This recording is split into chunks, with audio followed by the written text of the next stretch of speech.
ভাই আপনাদের খামারের একটা বাচ্চা ছিল, কোনটা এটা? যে ভাই এই যে এটা এটা মাশাআল্লাহ, বয়স কেমন ভাই এটার?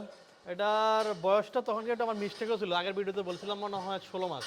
আসলে তখন এটা 2 মাস কম ছিল, পরে আমি খাতা দিয়ে গেছি। এখন বর্তমানে এটা 16 মাস হবে আর কি। আচ্ছা, মানে টোটালি 16 মাস বয়স। 16 মাস। ওয়েট কেমন আছে ভাই? ওয়েটটা আছে তো আপনার 550 কাছাকাছি আছে। 500 কাছাকাছি। যাচ্ছে নাকি এটা?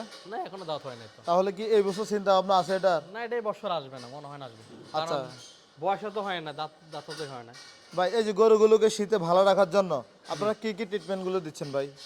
শীতে ভালো রাখার জন্য দেখা গেছে যে আপনার যে শীতটা নিয়ন্ত্রণের জন্য, যেমন আমার শীতটা তো খোলা, আমাদের সাধারণত দেখা যাচ্ছে ফুটটা খোলা, দেখা যাচ্ছে সাইডে সাইডে আমাদের ত্রিপাল আছে, রাত্রে এগুলো নামানো থাকে।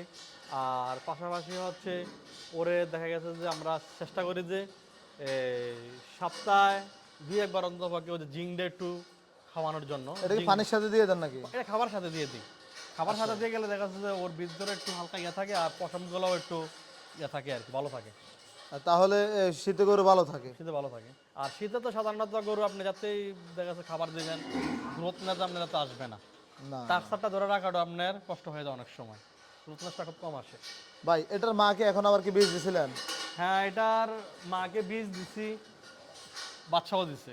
এখন আবার বাচ্চা দিচ্ছে? কি হ্যাঁ বাচ্চা বাচ্চা হয়েছে? দিচ্ছে আপনার একটা ব্রাকের একটা 100 বিডের একটা সিমেন্ট দিছিলাম, এটা এখন একটা বকনা বাচ্চা আসছে আর কি।